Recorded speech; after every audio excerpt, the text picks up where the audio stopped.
November ಸನ್ನಿಹಿತವಾಗ್ತಾ ಇದ್ದ ಹಾಗೆ ರಾಜ್ಯ ಕಾಂಗ್ರೆಸ್ನಲ್ಲಿ ಮಿಂಚಿನ ಬೆಳವಣಿಗೆಗಳಾಗ್ತಾ ಇದೆ. ಒಂದು ಕಡೆ ಅಧಿಕಾರ ಹಂಚಿಕೆಯ ವಿಚಾರ, ಮತ್ತೊಂದು ಕಡೆ ಸಚಿವ ಸಂಪುಟ ಪುನರ್ರಚನೆಯ ವಿಚಾರ. ಇವೆಲ್ಲವೂ ಕೂಡ ಮತ್ತೊಮ್ಮೆ ರಾಜ್ಯ ಕಾಂಗ್ರೆಸ್ನಲ್ಲಿ ಚಟುವಟಿಕೆಗಳನ್ನು ಗರಿಗೆದರುವಂತೆ ಮಾಡಿದೆ. ಹೌದು, ಕಾಂಗ್ರೆಸ್ ಸರ್ಕಾರ ಅಧಿಕಾರಕ್ಕೆ ಬಂದು 2.5 ವರ್ಷ ಪೂರ್ಣ ಆಗ್ತಾ ಇದೆ. ನವೆಂಬರ್ 23ಕ್ಕೆ ಮೊದಲ ಬಾರಿಗೆ ಸಿದ್ದು ಸಂಪುಟ ಪುನರ್ರಚನೆಯ ಸಾಧ್ಯತೆ. ಸಂಪುಟ ಪುನರ್ರಚನೆಗೆ ಹೈಕಮಾಂಡ್ ನಿರ್ಧಾರವೇ ಅಂತಿಮ.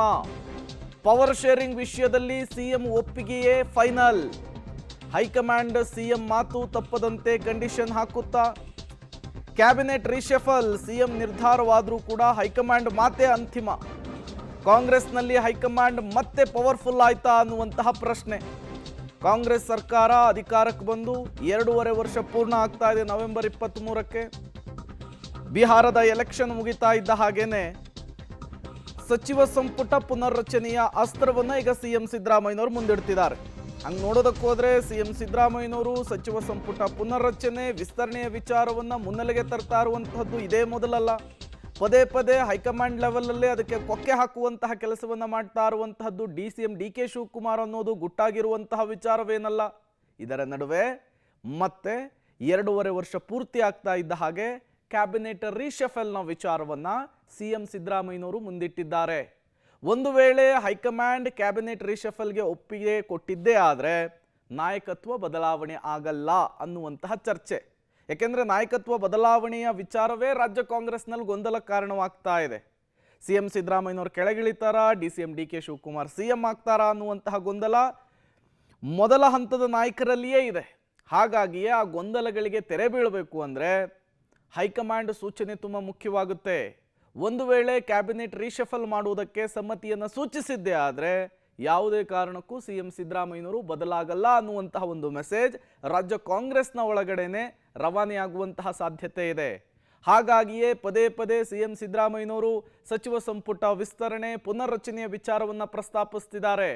ಈಗ ಮತ್ತೊಮ್ಮೆ 2.5 ವರ್ಷ ಪೂರ್ತಿ ಆಗ್ತಾ ಇರುವಂತಹ ಸಂದರ್ಭದಲ್ಲಿ ಅದೇ ದಾಳವನ್ನೇ ಪ್ರಯೋಗಿಸ್ತಾ ಇದ್ದಾರೆ. ಬಟ್ DCM DK ಶಿವಕುಮಾರ್ ನಡೆ ಏನು ಅನ್ನೋ ತುಂಬ ಕುತೂಹಲ ಕಾರಣವಾಗ್ತಾ ಇದೆ. ಅಧಿಕಾರ ಬದಲಾವಣೆ ಆಗಲಿ, ಹಸ್ತಾಂತರ ಆಗಲಿ, ಅದಾದ ಮೇಲೇನೆ ಸಚಿವ ಸಂಪುಟ ವಿಸ್ತರಣೆ ಪುನರ್ರಚನೆಯ ಮಾತುಕತೆ ಅನ್ನುವಂತಹ ವಿಚಾರವನ್ನ ಪದೇ ಪದೇ ವರಿಷ್ಠರ ಬಳಿ ಹೋಗಿ ಅವಲತ್ತುಕೊಳ್ತಾ ಇದ್ದಾರೆ DCM DK ಶಿವಕುಮಾರ್ ಅವರು.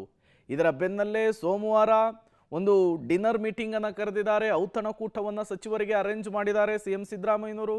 ಮತ್ತೊಂದು ಕಡೆ ನಿನ್ನೆ 3 ದಲಿತ ಸಚಿವರು ಮೀಟಿಂಗ್ ಅನ್ನು ಮಾಡಿದ್ದಾರೆ. ಮಗದೊಂದು ಕಡೆ DCM DK ಶಿವಕುಮಾರ್ ಸಿಎಂ ಆಗೇ ಆಗ್ತಾರೆ ಅಂತ ಹೇಳಿ ಅವರ ಆಪ್ತರು ಬ್ಯಾಟ್ ಬೀಸೋದನ್ನು ಮುಂದುವರಿಸ್ತಾ ಇದ್ದಾರೆ. ಹಾಗಾಗಿ ರಾಜ್ಯ ಕಾಂಗ್ರೆಸ್ನಲ್ಲಿ ಈ ಬೆಳವಣಿಗೆಗಳು ಕುತೂಹಲವನ್ನು ಕೆರಳಿಸ್ತಾ ಇದೆ. ನವೆಂಬರ್ನಲ್ಲಿ ಏನೋ ಒಂದು ಆಗುತ್ತೆ ಅನ್ನುವಂತಹ ಹಿಂಟನ್ನು ಕೊಡ್ತಾ ಇದೆ. ನನಗೆ ಯಾವ ವಿಚಾರನೂ ಗೊತ್ತಿಲ್ಲ. ನಾವೆಲ್ಲ ಪಾರ್ಟಿಯವರು ಏನು ತೀರ್ಮಾನ ಮಾಡ್ತಾರೆ ಆ ಪಾರ್ಟಿಯವರು ಮತ್ತು ಮುಖ್ಯಮಂತ್ರಿಗಳಿಗೆ ಬಿಟ್ಟಂತ ವಿಚಾರ. ನನ್ನೇನಾದ್ರು ಕರೆದು ಮಾತಾಡಿದ್ರೆ ನಾನು ಏನು ಸಲಹೆ ಕೊಡಬೇಕು ಕೊಡ್ತೀನಿ. ಯಾರು ದಯವಿಟ್ಟು ರಿಕ್ವೆಸ್ಟ್ ಮಾಡ್ತೀನಿ, ಯಾವ ಚರ್ಚೆಗೂ ಆಸ್ಪದ ಕೊಟ್ಟು ಸುಮ್ಮನೆ ಗೊಂದಲ ಕ್ರಿಯೇಟ್ ಮಾಡೋದು ಬೇಡ ಅಂತ. ಡಿನ್ನರ್ ಮಾಡೋದು ತಪ್ಪೇನಿದೆ, ಜೊತೆ ಸೇರೋದು ಮಾತಾಡೋದು ಇದೆಲ್ಲ ನಮ್ಮ ಹಂತದಲ್ಲಿ ನಡೆಯುವಂಥದ್ದು ಅಲ್ವೇ ಅಲ್ಲ. ಇದೇನಿದ್ರು ಹೈಕಮಾಂಡಿನ ಹಂತದಲ್ಲಿ ನಡೀತಕ್ಕಂಥದ್ದು. ಯಾರು ಇದನ್ನೆಲ್ಲ ಹೇಳ್ತಾರೆ ಅನ್ನೋದು ಕೂಡ ಗೊತ್ತಿಲ್ಲ. ಈಗ ಹೈಕಮಾಂಡ್ನವರು ಅವರಿಗೆ ಬಿಟ್ಟಿರ್ತಕ್ಕಂಥ ವಿಚಾರ ಸ್ಪೆಕ್ಯುಲೇಷನ್ ಮಾಡುವಂಥದ್ದು ಇದೆಯಲ್ಲ. ಈಗ ರಿಶಫಲ್ ಆಗುತ್ತೆ ಅಂತ ಹೇಳಿದವ್ರು ಯಾರು? ನನಗೆ ಅದು ಸಬ್ಜೆಕ್ಟ್ ಗೊತ್ತಿಲ್ಲ. ಕರೆದಿದ್ರೆ ಫ್ರೀಕ್ವೆಂಟ್ಲಿ 2-3 ಬಾರಿ ಮಾಡಿದ್ದಾರೆ. ಮಾನ್ಯ ಮುಖ್ಯಮಂತ್ರಿಗಳು ಕ್ಯಾಬಿನೆಟ್ ಕೊಲೀಗ್ಸ್ ಜೊತೆಯಲ್ಲಿ ಚರ್ಚೆ ಮಾಡಿ ಸರ್ಕಾರದ ಕಾರ್ಯಕ್ರಮ ಇಂಪ್ಲಿಮೆಂಟೇಷನ್ನು, ಡೆವಲಪ್ಮೆಂಟು ಮತ್ತು ನಾವು ಪಾರ್ಟಿನೂ ಸಂಘಟನೆ ಮಾಡಬೇಕಾಗತ್ತೆ, ಸ್ಥಳೀಯ ಚುನಾವಣೆ ಅಂತೇಳಿ ಯಾವ್ಯಾವ ಉದ್ದೇಶದಿಂದ ಕರೆದಿದ್ದಾರೋ ಅಧ್ಯಕ್ಷರು ಮತ್ತು CM ಕರೆಯುವಂಥ ಇದನ್ನು ನಾವು ಊಹೆ ಮಾಡ್ಕೊಂಡು ಹೇಳೋವಂಥದ್ದು ಪಾಸಿಟಿವ್ ಆಗಿ ತೊಗೋಬೇಕಾಗುತ್ತೆ. ಸೊ ಕ್ಯಾಬಿನೆಟ್ ರಿಶಫಲ್ ಸಪ್ರೇಟ್, ಅದಕ್ಕೂ ಇದಕ್ಕೂ ಸಂಬಂಧ ಇದೆ. ಪಾರ್ಟಿ ಮತ್ತು ಮುಖ್ಯಮಂತ್ರಿಗಳು ಕ್ಯಾಬಿನೆಟ್ನ ರಿಶಫಲ್ ಮಾಡೋದು, ಕೆಲವ್ರನ್ನ ಬಿಡೋದು, ತಗೊಳ್ಳೋದು, ಖಾತೆ ಬದಲಾವಣೆ, ಅದೆಲ್ಲವೂ ಅವ್ರಿಗಿರ್ತಕ್ಕಂಥ ಅಧಿಕಾರ. ಅವ್ರು ತೀರ್ಮಾನ ಮಾಡೋದು.